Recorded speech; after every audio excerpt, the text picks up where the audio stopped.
You know, it's crazy. It's really simple things now that I get the most inspired by. I love sitting with my daughter and watching her laugh at like a piece of string. She finds joy in the simplest things, and that inspires me because that's how I want to live my life. Because let's face it, life's not easy. I'm Kara Pate, and I'm 11 years sober. I'm recovered from methamphetamine addiction, from alcohol, from bulimia, and probably the biggest one would be self-hate.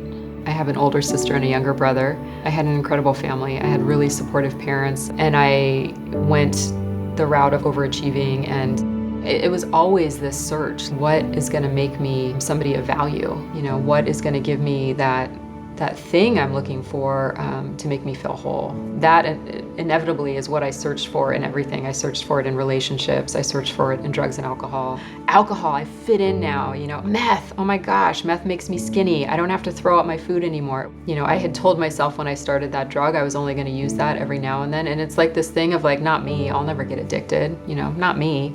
It promises you the world and then it takes everything from you like really quick.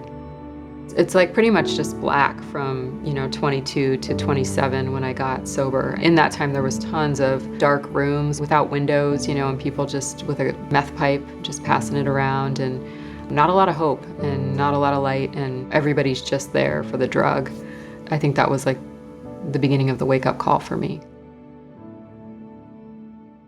I went to my dad and I said, "Daddy, I need help." And so they called Mike, who's a friend of mine, and he came. He took me to some AA 12-step meetings and things like that. And then at the end of the week, he sent me to a treatment center. And one thing that I remember thinking while I was there, I was like, wow, I kind of like this spirituality thing. I didn't have any belief in God, and any thought I'd had of God throughout my addiction was, if he's real, I'm sure he's up there like ready to just like hit me with a pitchfork.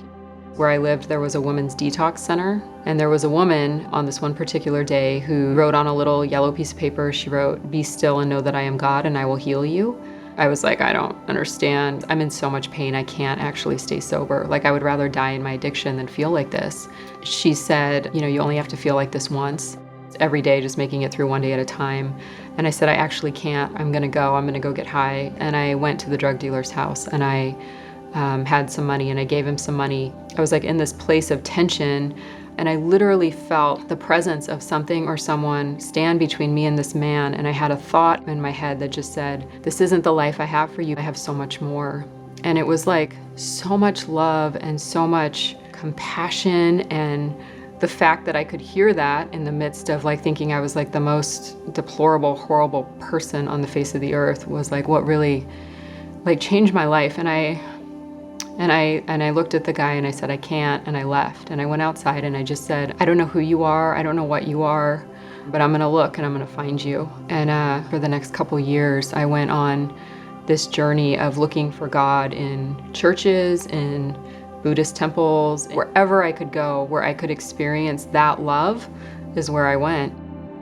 Jesus is my higher power, and in Jesus, I'm a new creation.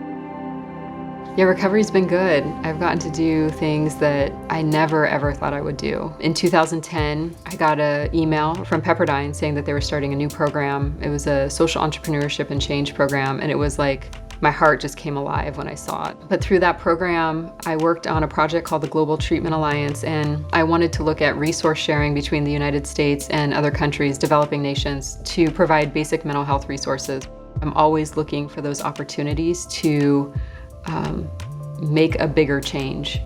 I wasn't really sure about being a mom. I didn't grow up thinking about the white dress and all that kind of stuff. And I'll tell you, like when she first came out and I held her on my chest and I saw that she was okay, it was just this really beautiful understanding of how God loves us, and that he actually doesn't want anything from us except to lay on his chest and just to be close. And it's never about our performance or what we can do for him. It's about a relationship and a closeness, and that's it.